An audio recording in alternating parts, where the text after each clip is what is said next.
बात कर रहे हैं हाल ही में प्रतिबंधित किए गए चैनलों व उससे जुड़े पत्रकारों की, जिन्हें पूर्वाग्रह से ग्रसित हो उन्हें प्रतिबंधित कर दिया गया। क्या आज के लोकतंत्र में चौथे स्तंभ पर इस प्रकार से कुठाराघात किया जाना ठीक है? ऐसे ही कुछ उलझे सुलझे सवालों के लिए जब हमने आदर्श पत्रकार संघ के राष्ट्रीय अध्यक्ष कृष्णा पंडित से सवाल किया तो जानते हैं उन्होंने क्या जवाब दिया। आप सुनकर दंग रह जाएंगे। तो आइए जानते हैं उन्होंने अपनी टीम के साथ क्या कहा। तो बने रहिए अपने news channel border news live के साथ, क्योंकि खबर है तो दिखेगी।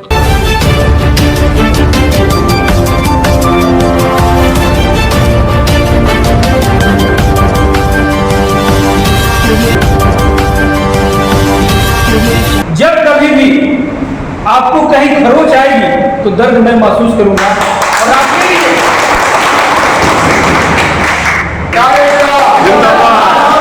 जिंदाबाद जिंदाबाद कलम गलतियां अक्षर है चिंगारी, देश सुरक्षा हित के लिए रहेगी जंग जारी।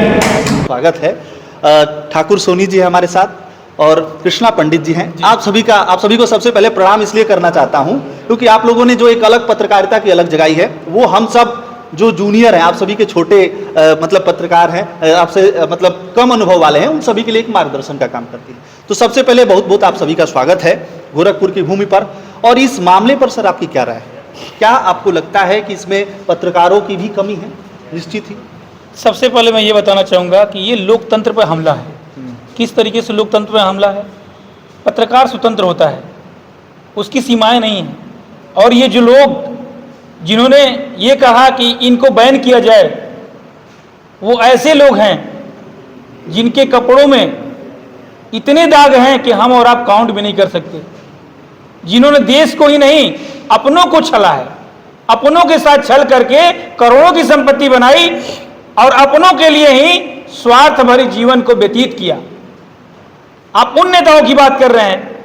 स्वतंत्र अधिकार होता है पत्रकार का, आप सवाल का जवाब दें या न दें, लेकिन पूछने का अधिकार पत्रकार को है, था और रहेगा।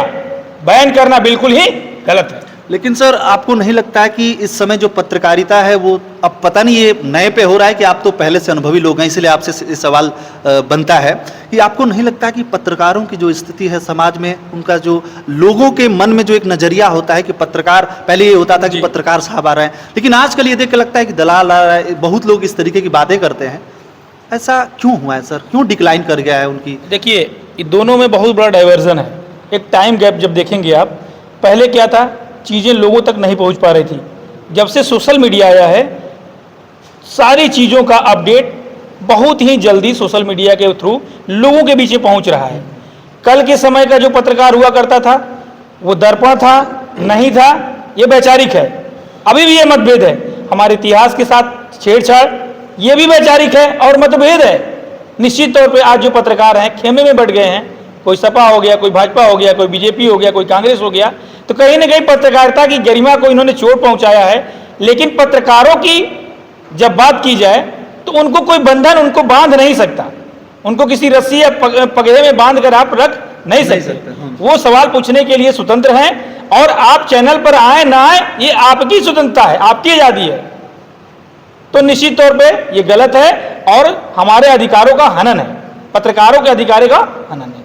अभी जो आपने सवाल पूछा है उसमें सबसे बड़ी बात यह है कि पत्रकारों का ही कहीं न कहीं ये आचरण है कि वो अपने आप में ही अपने पैर पर कुल्हाड़ी मारने का काम किए हैं।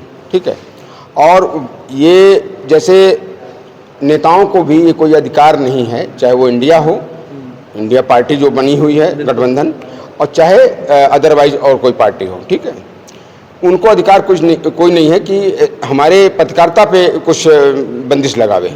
ठीक है, लेकिन आज कहीं न कहीं कमी हमारे पत्रकारों में भी है, जिसकी वजह से उनका इतना मन बढ़ गया कि खुद भ्रष्ट होने के बावजूद जो है पत्रकारों को बैन कर रहे हैं। ये सरासर जो है हमारे स्वतंत्रता पे प्रतिघात है, इसमें कोई संदेह नहीं। ये तो बिल्कुल इस पर मैं सहमत हूँ आपकी इस बात से, और निश्चित ही हर कोई सहमत होगा कि कोई भी पार्टी जो ये कहती है कि हम हमेशा सही होते हैं, निश्चित ही उस पार्टी में कम से कम 50% से ज्यादा ऐसे लोग होंगे जो पार्टी लाइन से हट के काम करते हैं और देश विरोधी गतिविधियों में शामिल रहते हैं। या देश विरोधी छोड़ दीजिए, समाज के लिए कितने लोग नेता आवाज उठाते हैं, नेता बनने के पहले, सांसद विधायक बनने के पहले वो क्या थे, उसके बाद क्या बन जाते हैं। तो क्या जो लोग दुहाई दे रहे हैं या ये कह रहे हैं कि पत्रकार जो है वो हट गया है, दलाल बन गया है, पैसे के तरफ उसका रुख हो गया है खबर से हटके, तो उस बात पे आपकी ये जो राय है निश्चित ही ये तर्क बिल्कुल गलत है।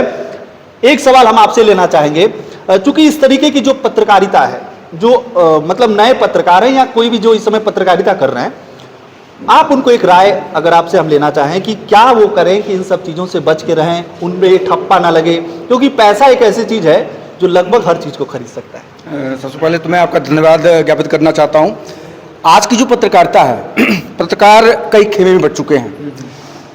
पत्रकारिता वही तक सीमित रखें जब आप किसी पार्टी से, जब किसी भी पार्टी से आप लग जाते हैं और उस पक्ष का प्रकाशनार्थ आप शुरू कर देते हैं तो वो पत्रकारिता बदनाम हो जाती है।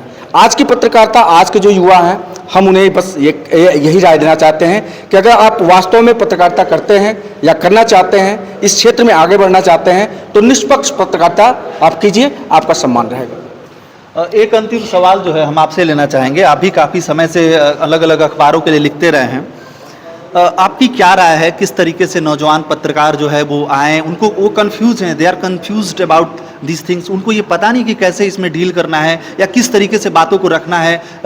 जैसे कि अभी एक नियम शायद आया है कि उसमें डीएम का अप्रूवल लेना है कोई भी खबर चलाने से पहले, तो ये सब कैसे आखिर डील करेंगे जो नौजवान पत्रकार हैं, जो साथी पत्रकार हैं? जो नौजवान पत्रकार साथी हैं वो इस बात को संज्ञान में लिए रहे कि एक कहावत है, जैसा कि अभी सर ने बताया, आपको स्पष्ट बताया, उसका मतलब क्या है मैं बहुत कम शब्दों में बता दूं। जिनके अपने घर खुद शीशे के हों वो दूसरे की खिड़की पर पत्थर नहीं फेंका करते। देखिए, जैसा कि आप जानते हैं, किसी भी चैनल का एक व्यूअरशिप होता है, कोई भी चैनल हो, कोई भी अखबार हो। आज अगर आप सही से काउंटिंग देखेंगे तो जितने पत्रकारों को बाइकाट किया जा रहा है वो हमारे भारत के टॉप 10 पत्रकारों में से हैं, सबसे ज़्यादा व्यूअरशिप उनकी है। अब सवाल आप पे उठता है कि आप बैन उनको क्यों कर रहे हैं जो सबसे टॉप हैं। मैं टॉप को आप खरीद नहीं पाते तो उनको बैन करेंगे? गौर से सुनिएगा मेरी बात को कि जब आप खरीद नहीं पा रहे हैं तो उनको बैन कर रहे हैं। इसके पहले भी सरकारें थी, ऐसा नहीं कि वर्तमान के दिनों में ही ये हो रहा है, इसके पहले भी हुआ करती थी, लेकिन वो दिन नहीं थे जब सोशल मीडिया का टाइम हो और छोटी सी छोटी चीज़ें लोगों के तक पहुंच पाए। कि सावन के दिनों में राहुल गांधी किस तरीके से नॉनवेज बनाते हैं और सबके सामने खाते हैं, बाद में कंठी माला पहन के ब्राह्मण बन जाते हैं। देखिए विरोध कहाँ है, ये देखिए, आप दो चेहरे लेकर के दो आयाम स्थापित कर रहे हैं। विरोध यहाँ है, जनेऊधारी ब्राह्मण, यस, विरोध यहाँ है, तो उसका विरोध किया जाए। और जो पत्रकार है जिसकी कलम में दाग नहीं है, निश्चित तौर पर पत्रकार था, है और रहेगा।